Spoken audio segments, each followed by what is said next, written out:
The reason you dislike Barry is because subconsciously you resent the fact that he's a homosexual. I don't resent anyone being a homosexual. Neither do I. I adore gay people. They're so much more fun than bullfighters. All aboard and welcome to Matt Baum's Culture Cruise, where we take a deep dive on LGBTQ themes in the entertainment we love. This time we're looking at Maude's New Friend, a 1973 episode of the sitcom Maude, in which Bea Arthur gets a gay bestie who turns out to be a bit less fun than she expected. Culture Cruise is made possible by the folks who pledge their support on Patreon, folks like Tony Holowinski. Thanks, Tony. Head over to patreon.com/mattbaum or click the link in the description to check out the rewards available to backers. And a big thanks to viewer Andrew, who helped me track down high-quality clips for this video. If you're not familiar, the show Maude was a spin-off from All in the Family. Bea Arthur plays Maude, an outspoken liberal feminist, and each episode deals with some current topical issue like reproductive freedom or racism or marijuana policy. You know, the very same things that we are still dealing with to this day. Despite airing nearly 50 years ago, this episode touches on homosexuality in some ways that feel surprisingly current. But in other ways, it can also feel very dated. So just a heads up, we're going to be talking about a show from the 70s that was known for courting controversy, and there's going to be some frank language that includes some slurs and some gay jokes. Just so you're prepared. The episode starts with us hearing quite a bit about Maude's new friend. We learn that he's coming over for dinner, his name's Barry Witherspoon, and Maude's husband Walter isn't a fan. Barry Witherspoon? Not Barry Witherspoon. You can't mean Barry Witherspoon, Maude. Not again, not again! I knew you'd be pleased. So what's the matter with Barry?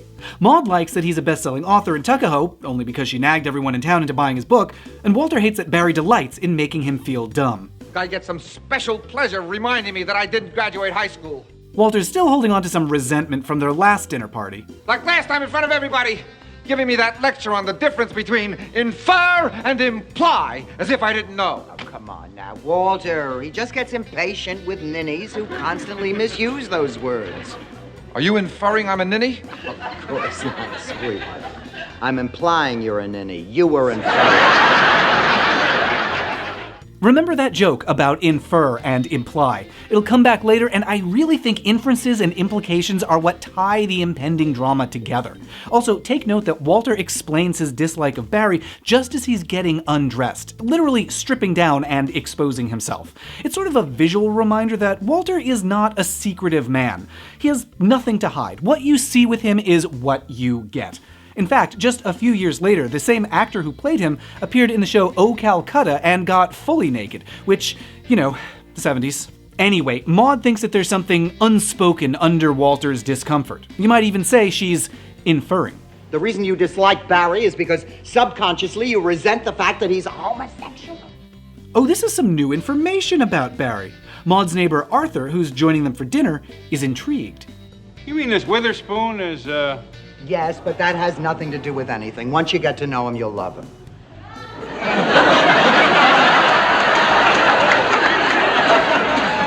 Can't we just be friends?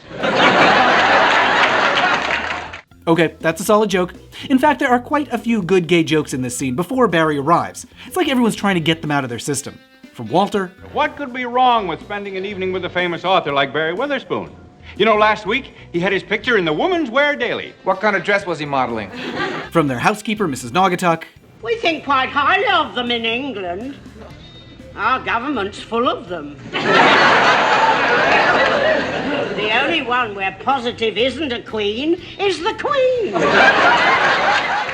From their daughter, Carol. I dated a guy that was gay. Really? Why? He was a marvelous dancer and he did my hair for half price. As gay jokes go, these aren't that bad. They're a little hacky maybe, but not hostile. In fact, all the guests seem pretty into Barry. They know that he's gay, and they're not grossed out or scared or scandalized. They just want to meet him. That's pretty remarkable given the times.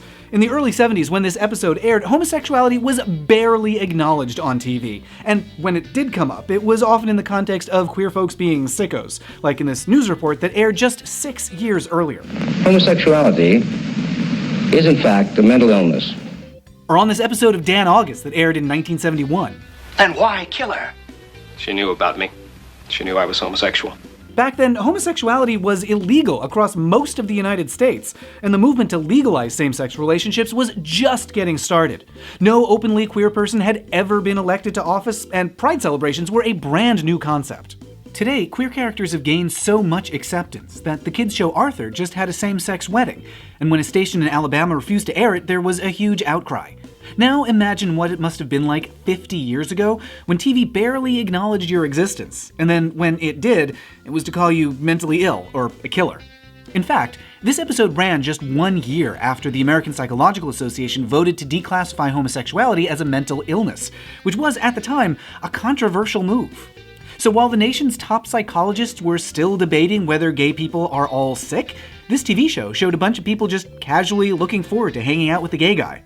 It must have been nice, as a gay person who only just learned that you do not in fact have a mental illness, to see that regular folks might not think there's anything wrong with you. I also want to point out that Maude is particularly intense about expressing her support for Barry, to the point that she tries to shut down any talk about his homosexuality.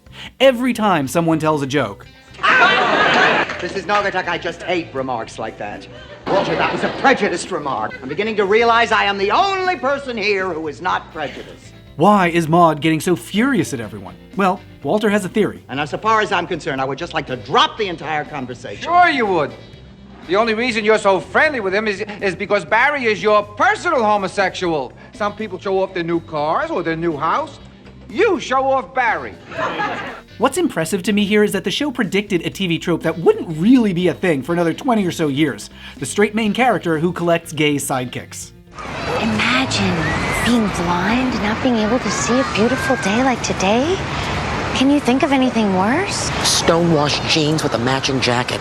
If no representation is bad, and being told you're mentally ill is worse, then being allowed to pop up every now and then and dispense witty catchphrases is better, but still not great? For a time, a lot of gay characters on TV existed to offer brief support to straight characters and sometimes plan their weddings, without ever getting to have their own full lives. They're more of a prop than a person, and that became so pervasive that eventually it just turned into parody. Meet Ophelia, from Shakespeare's Hamlet. She is about to take her own life.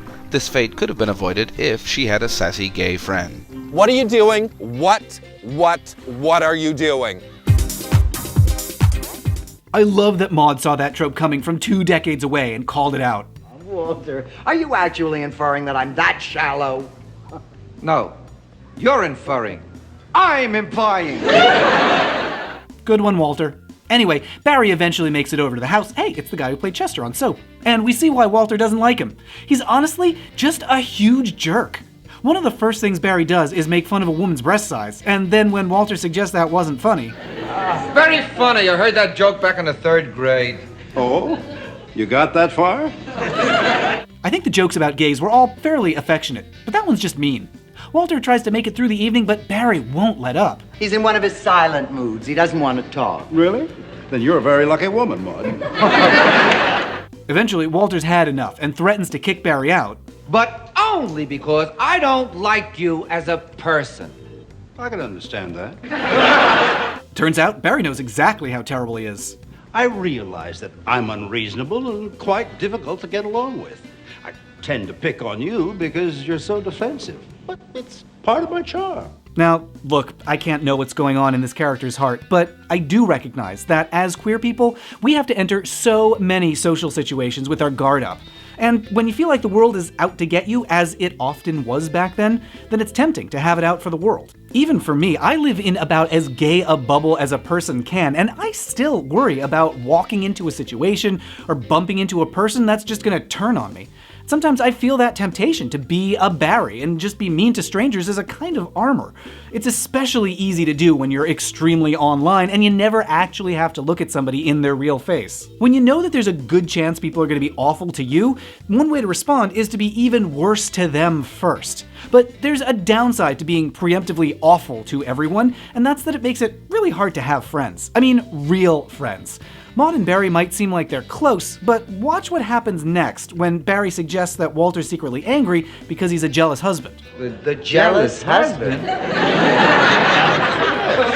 I feel a need in her that you can't possibly fill.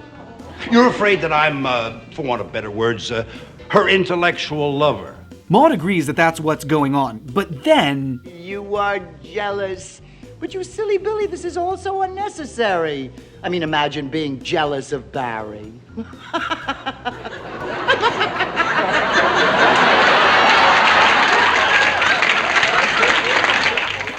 Okay, here's where the episode gets weird. Maude clearly crosses a line here. Barry knows it, and she knows it. What's so funny, Maude? I mean, you and me, but I wish I was dead. We're dead, Maude.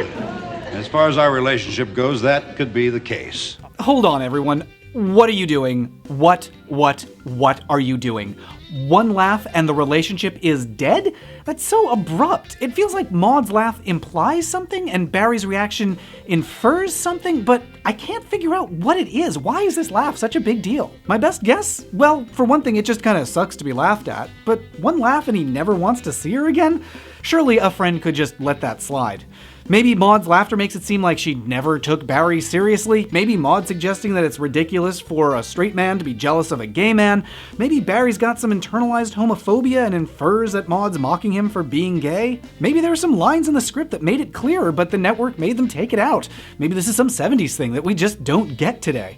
I ran this scene by a couple people, including some who wrote for TV around the time this episode aired, and nobody could really crack it. So I'd love to hear from you. What do you think is going on in this scene? Whatever's going on here, the show certainly thinks that it's reached some kind of catharsis. Barry's tone gets very pointed right now.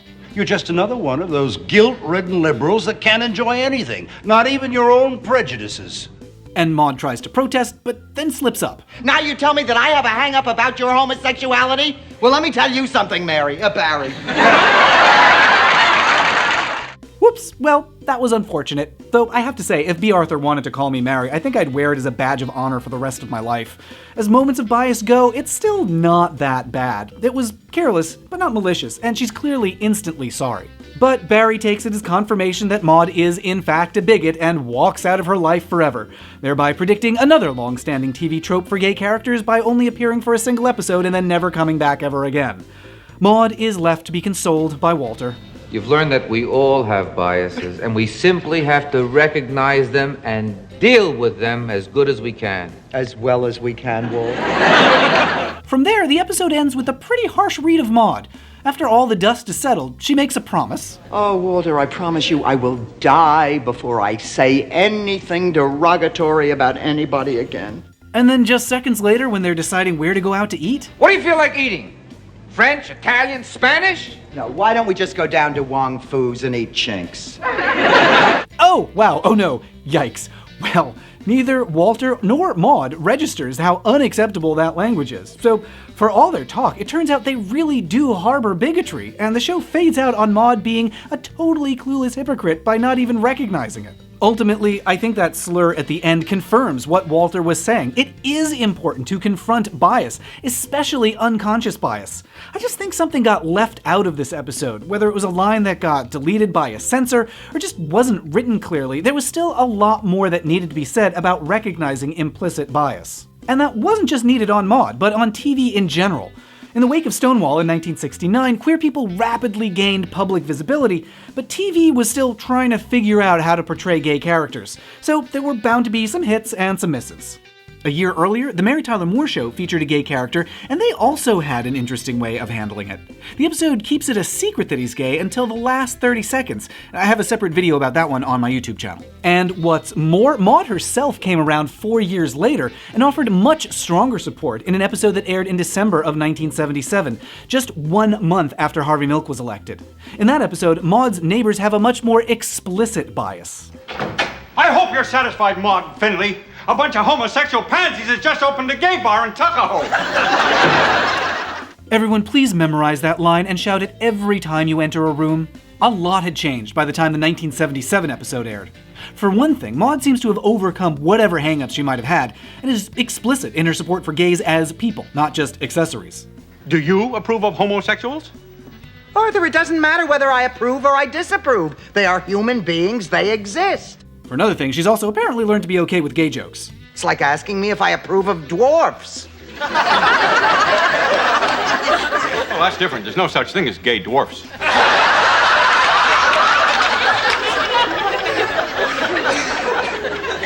Come on, Arthur, you've read Snow White. Maybe this change is due in part to everything that happened in the real world between Maude's new friend and Maude's gay bar.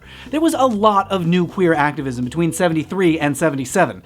A bunch of states decriminalized homosexuality, Harvey Milk was elected, President Carter met with gay activists at the White House, someone hit anti-gay icon Anita Bryant with a pie, protests got louder, gay pride got bigger, and queer people made more and more noise. America was in the process of confronting decades-old, deeply held biases, and it was messy and chaotic and sometimes tragic. But after all that time being whispered about, being told that gay people are sick, being left as implications and inferences, there had to be noise, and a lot of it, if those biases were ever going to be overcome. When I look back on this episode and what was happening in the real world, what I see is that bigotry isn't something that you can just imply and infer your way out of, especially when it's something so deeply ingrained that it's hard to even see. I think it's something you've got to do on purpose, confronting bias directly, even when it hurts to hear, because otherwise it'll just stick around, always simmering in the background, until someone finally shines a spotlight on it, calls it out, hits it with a pie, turns it into the butt of a joke. Land ho, we're pulling into port. Thanks for cruising along with us, and thanks to everyone who makes Culture Cruise possible with a pledge of support on Patreon, folks like Tony Holowinski. Check out patreon.com/MattBaum or the link in the description to see the rewards available to backers. And now, if you'll excuse me, I've got to go get a drink with Maude.